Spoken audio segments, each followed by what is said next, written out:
Episode 2 yang berjudul Neraka.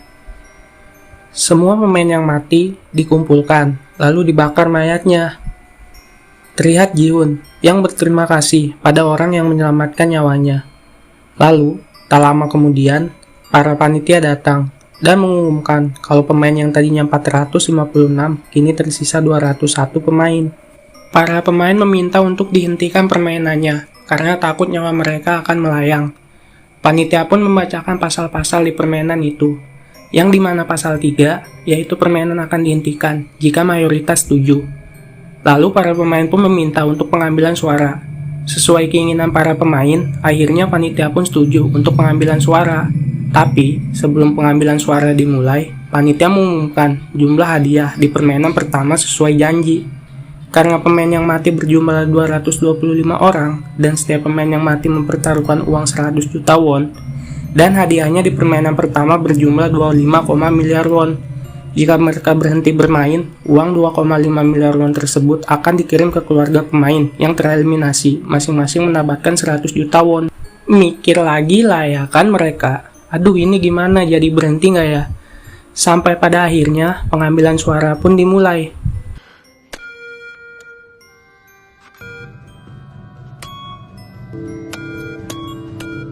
Hasilnya pun seri, dengan jumlah 100 sama. Sekarang giliran si kakek untuk memilih mau lanjut apa berhenti.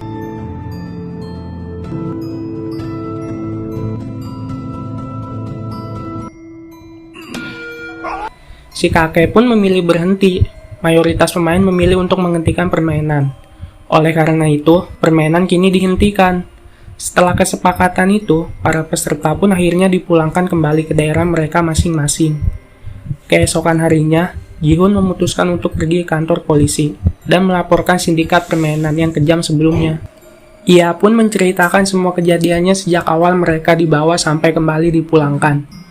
Polisi yang mendengarkan semua ceritanya hanya bisa tertawa. Kemudian Ji-hoon memberikan tiket permainan yang sebelumnya ia dapatkan dari pemuda misterius sebelumnya. Di sana terdapat nomor telepon yang bisa dihubungi, namun ketika polisi mencoba mengkonfirmasi nomor itu, yang mengangkatnya malah seorang wanita biasa.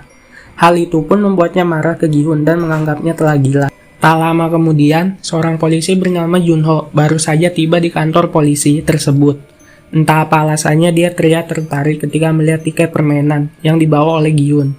Ia bahkan meminta identitas Ji-hoon kepada para polisi yang mendengarkan cerita Ji-hoon sebelumnya.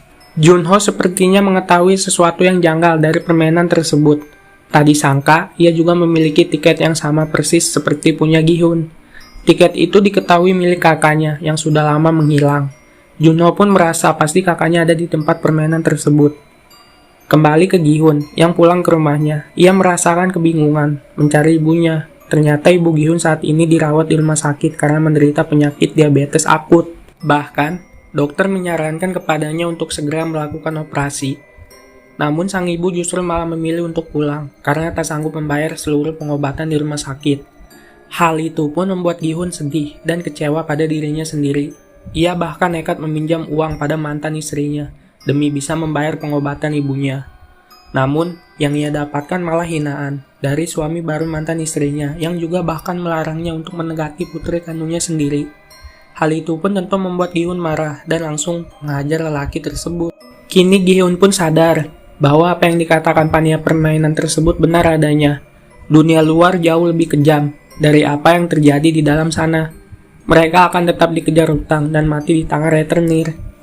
Semua kenyataan pahit dunia pun membuat Ji-hoon dan yang lainnya tertarik untuk masuk lagi ke dalam arena permainan. Pada malam harinya, mereka semua pun berkumpul dan dijemput seperti saat pertama kali ikut serta. Namun kini yang berbeda adalah mereka lebih mempersiapkan diri, karena sudah tahu apa yang akan terjadi di dalamnya. Dari arah lain, Junho ternyata juga ikut menyusup ke dalam mobil. Tapi kali ini, dia bertekad untuk bisa masuk ke dalam arena permainan agar bisa menemukan kakaknya yang hilang. Ia pun mengejar seorang panitia dan mengambil kostumnya, agar ia bisa menyamar tanpa diketahui oleh siapapun. Seperti biasa, para peserta pun kembali dikumpulkan dalam sebuah ruangan besar.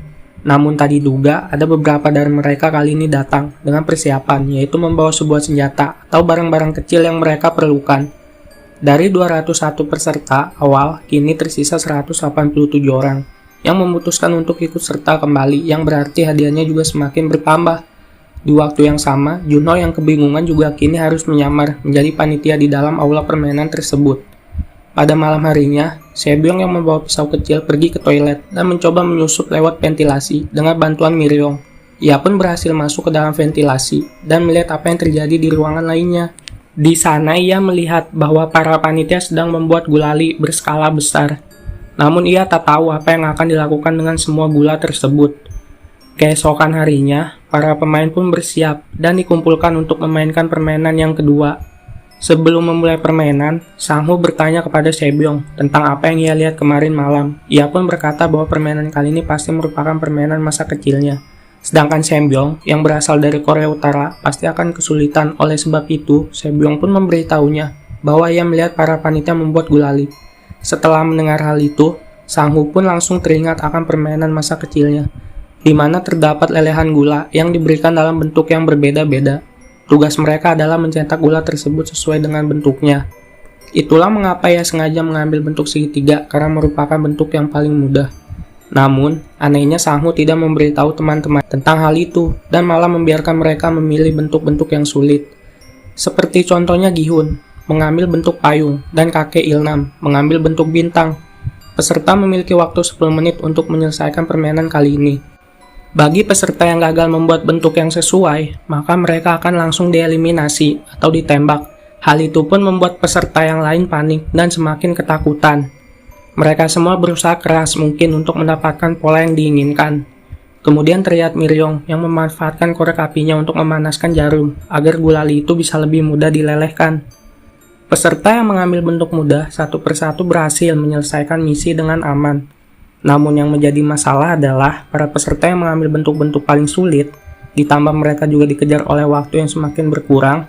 Dalam proses permainan itu, Junho pun mulai dicurigai oleh panitia lain, karena ia kebingungan, seperti tidak mengetahui tugasnya di sana. Di menit-menit terakhir, Gi-hun pun mendapatkan ide cemerlang agar ia bisa menyelesaikan misi dengan cepat. Saat itu ia melihat bahwa gulali mereka telah memiliki polanya, jadi yang harus mereka lakukan adalah menjilati gulali itu sampai bisa dipisahkan dari polanya tersebut. Hal itu adalah cara tercepat yang bisa mereka lakukan saat ini jika ingin selamat. Para peserta yang melihat Gi-hun pun langsung mengikuti triknya.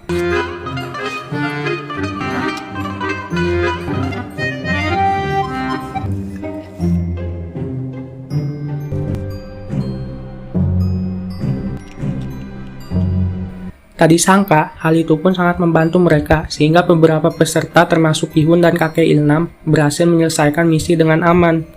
Namun, ada seorang peserta yang gagal mencoba melawan seorang panitia. Oleh sebab itu, panitia yang lain pun langsung menembaki peserta yang lain agar mereka tidak memiliki kesempatan untuk melawan. Peserta itu pun menodongkan pistol ke arah panitia tersebut dan memintanya untuk melepaskan topeng. Namun, begitu ia melepaskan topengnya, ia pun langsung ditembak oleh penyelenggara permainan. Jadi semua panitia di sana telah memiliki perjanjian bahwa mereka dilarang membuka topeng atau identitas mereka di dalam aula permainan, kecuali saat mereka berada di dalam kamar dan sendirian. Semua itu dilakukan untuk menjaga semua kerahasiaan dari permainan tersebut.